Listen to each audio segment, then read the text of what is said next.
Este 20 de julio se conmemoraron 100 años de la muerte de Francisco Villa. Su nombre real era José Doroteo Arango Arámbula y fue uno de los jefes claves de la Revolución Mexicana, de los más relevantes, emblemáticos.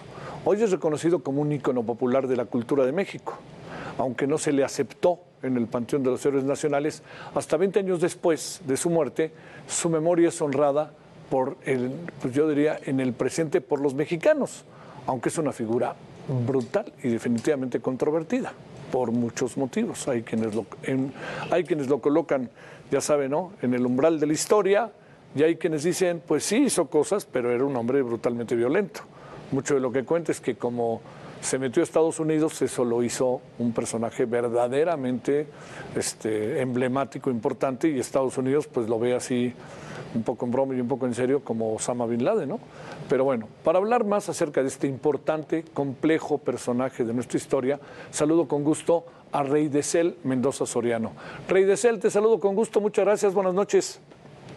Buenas noches, Javier. Gracias. Estar en tu programa. A ver, ¿cómo podríamos definir en estos días en donde el gobierno ha hecho una gran apología de Pancho Villa? Uno no puede negar, ¿no?, y soslayar el papel que jugó. A ver, ¿cómo podríamos definirlo de la mejor manera, Rey de Cel? Bueno, sin duda tuvo un papel fundamental, protagónico, como militar. Colaboró obviamente con la caída del régimen de Porfirio Díaz y con la caída del gobierno de Victoriano Huerta. Yo creo que esos son dos hechos en los que no se le niega su participación directa, activa. Sin embargo, tampoco podemos dejar de lado la brutalidad del personaje, que es que yo creo que opaca en gran medida esta contribución pues que él hace a la revolución, al triunfo de la revolución. Y me refiero sobre todo a estos excesos que cometió contra la población civil, contra mujeres, contra niños y contra prisioneros de guerra, contra sus propios partidarios. Y bueno, la característica principal del villismo en México es la brutalidad, son los excesos. Esto no quiere decir que las demás facciones no hayan cometido crímenes o excesos, pero el villismo en particular se caracteriza por eso, ¿no? Oye, Rey de Cel, ¿qué supones que hay en la narrativa, particularmente de este gobierno, incluso de muchos autores que están ligados a este gobierno, respecto a este encumbramiento tan, me atrevo a decir de repente, tan carente de una mínima crítica respecto a una figura que es reconocida, que hay mucho de controvertida en ella? Bueno, yo veo una utilidad política. La figura de Villa es sumamente popular. Es una construcción cultural que viene desde los años 30, 40, viene en la década de los 60 con Gustavo Díaz Ordaz, que ponen su nombre con letras de oro en el Congreso, viene la exhumación de sus restos, viene toda esta serie de películas, de corridos que encumbran la figura. Y bueno, no es otra cosa más que el Estado construyendo este discurso para justificarse, ¿no? Para mantenerse vigente frente a la población. Y bueno, yo veo lo mismo que en los años 60, veo lo mismo que en los años 70. Están utilizando un ícono popular para justificarse, ¿no? Para mantenerse vigentes con esta población que está ávida de creer en figuras icónicas. Y Pancho Villa es perfecto para sus intereses, ¿no? Oye, pero en algunos casos viene de muchos años este encumbramiento de la imagen de Pancho Villa, ¿no, Rey de Cel? Sí, claro, o sea, viene desde los Estados Unidos en el 1914, Sí. particularmente la Mutual Film, que firma contratos con Villa para hacer una película. Y bueno, todo este boom que los propios estadounidenses le dan a la figura de Villa desde la época de la Revolución. Y bueno, creo que desde ahí viene esta construcción del ícono Francisco Villa. que después obviamente pues se van a desentender por obvias razones, ¿no? Por el ataque a Columbus y bueno, lo que va a detonar después con la expedición punitiva. Rey de Cel, sin embargo, hay, bueno, ya lo decías tú, pero volvamos a ello. Juega él un papel muy importante respecto a la Revolución Mexicana, a la caída del régimen, a qué juega el papel tan trascendente y sobre todo por esta relación que parece que es muy claramente de admiración a Francisco y Madero. Bueno, la relación de Villa con Madero también está un poco tergiversada. A ver. Madero no veía con buenos ojos al personaje, a Villa. Prueba hay de ello documentos del archivo Madero, en donde al triunfo de la revolución en Ciudad Juárez, en mayo de 1911, se intercambia correspondencia con el jefe de su Estado Mayor, Benjamín Viljoen, donde le dice que hay que mandar a ese hombre fuera lo más lejos posible del país porque le va a ocasionar serios problemas al gobierno. Villa había cometido varios actos de insubordinación. Y bueno, recordemos que Villa acaba en la prisión acusado de insubordinación, de robo. Prácticamente todo el gobierno de Madero, cuando fue encarcelado por órdenes del general Victoriano Huerta, ¿no? Y bueno, Madero se niega siempre a liberarlo. Y es una relación complicada, es una relación difícil entre estos dos personajes.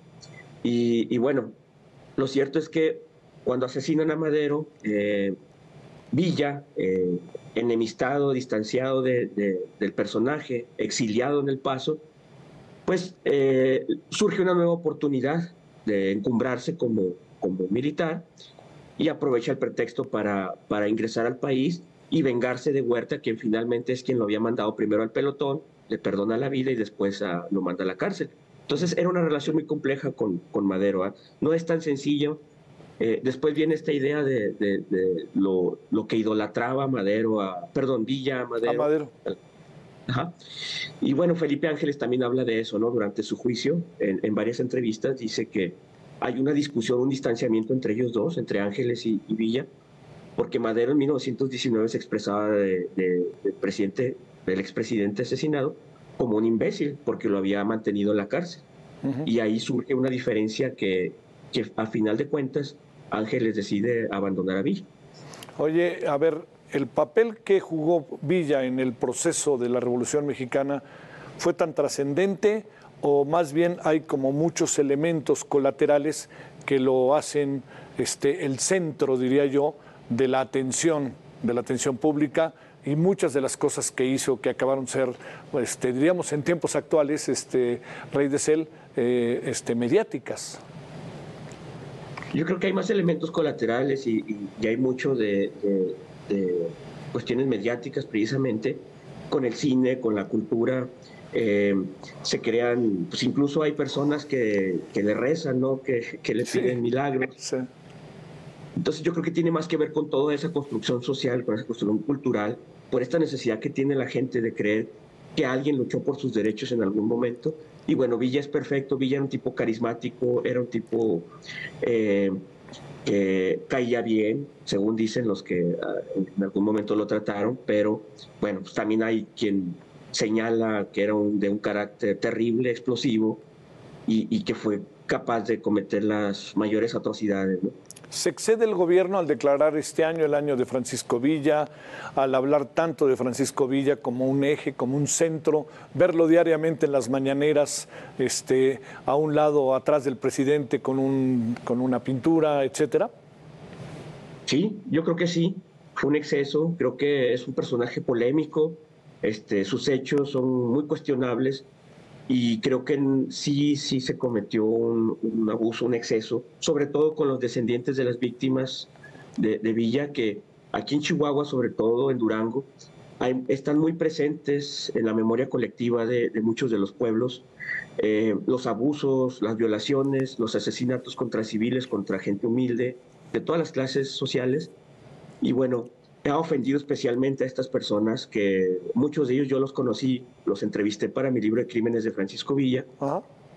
Y para el de la emboscada, el asesinato de Francisco Villa, pues que conocía a los descendientes de los tiradores, de los complotistas, y bueno, están de acuerdo con esta condena, ¿no? De parte del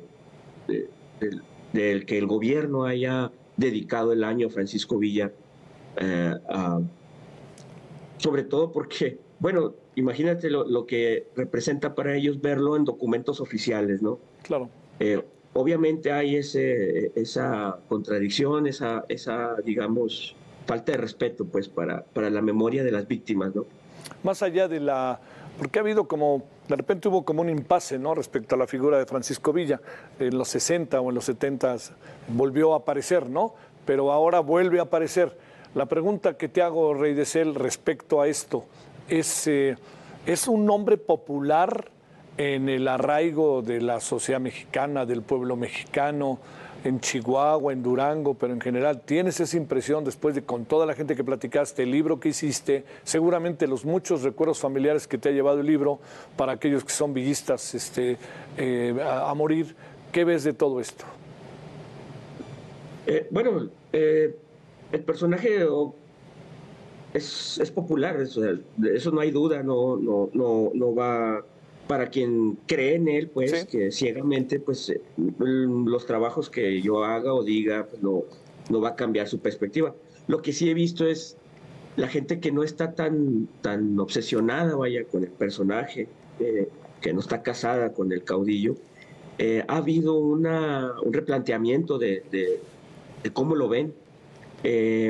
Ha habido una reflexión de que en la revolución la población civil es la que más sufrió las consecuencias de la guerra, de la revolución, de la lucha de facciones. Y bueno, Villa seguirá siendo popular, sin duda, pero también es importante que volteemos a ver esa otra faceta de la guerra que muchas veces sacrificamos en aras de estos grandes caudillos, ¿no? Y yo creo que es donde hemos estado comenzando a cambiar, ¿no? En algunas de las personas que veían al caudillo como impoluto, como un guerrero, un defensor de los pobres, un Robin Hood, ¿no? También hay esa faceta que es importante sacarle a la luz. Hay que construir mitos, querido Rey de Acel, ¿no? Pues sí. Hay que creer mitos. Te mando un gran saludo, muchas gracias, buenas noches. Buenas noches, muchas gracias. Gracias por tu participación.